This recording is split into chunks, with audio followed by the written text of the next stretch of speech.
Hello guys, pag-usapan natin itong unprogrammed funds ng 2026 budget.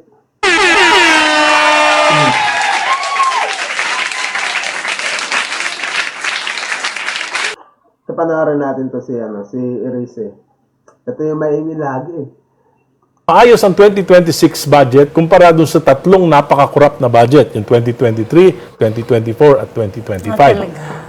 At mas malakas ang minority ngayon, talagang nabusisi namin, inaabot kami ng madaling araw.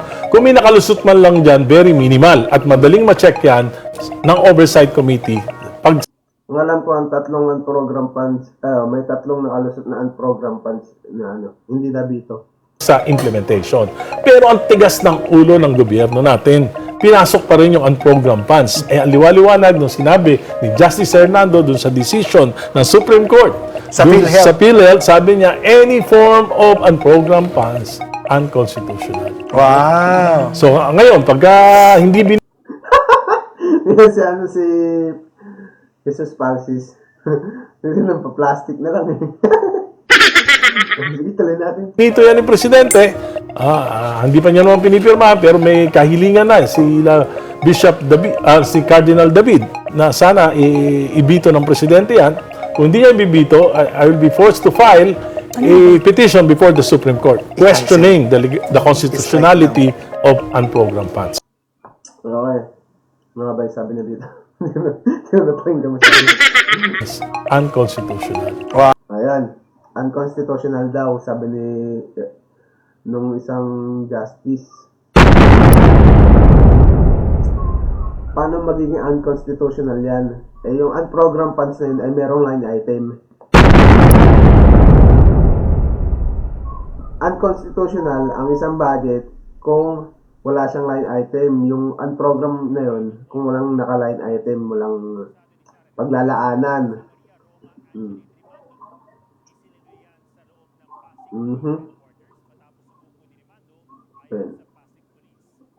Yun. Ito. Bana natin si series eh. Ayan. Ito, sabi dyan. The DBM cite the Belica versus Executive Secretary ruling on October 8, 2019, which categorically ruled that the appropriation for the unprogrammed fund is constitutional. Meron naman pala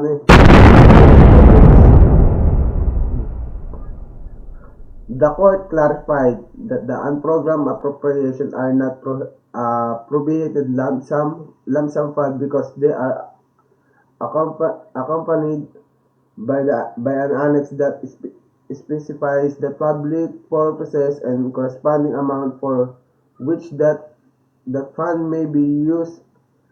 As such, the unprogrammed appropriation complies with the constitutional requirement that appropriation must have a scalable purpose. The DBM said, yun yung sabi niya. Hindi naman kasi lump sum yung yung unprogrammed funds na yan. Ito pa sabi.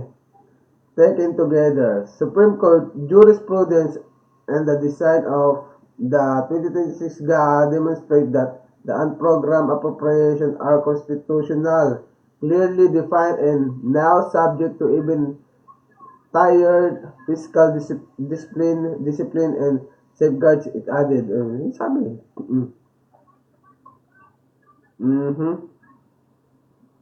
The DBM said it remains committed to upholding the Constitution, ensuring prudent public spending, and implementing the national budget with transparency, integrity, and accountability.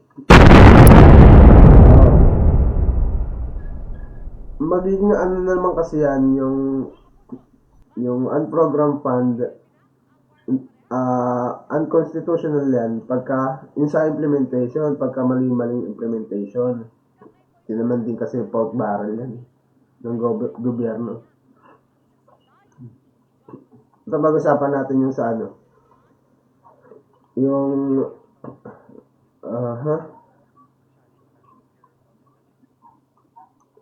yung binito ba yun? Ito yung unprogrammed funds. Kung ano ang mga nakaline item dito. Saan ba yun? Okay.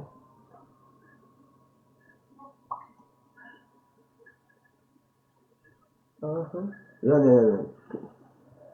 Ang natira na lang ay ito yung mga unprogrammed funds na natira na hindi nabito. Ang natira na lang ay tatlong items. Support to foreign assisted project na 97.305 billion. Revised AFP modernization program na 50 billion at risk management program na 3.6 billion. Dagdag na rito. Ito naman kasing ano na to, foreign assisted project na 97.305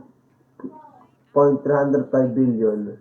Ito yung pantapal. Kunyari, merong foreign na gusto mag-invest sa Pilipinas na gusto kunyari flood control, mga ganyan. Sila yung loan natin, maglo-loan tayo sa ibang bansa para sa flood control.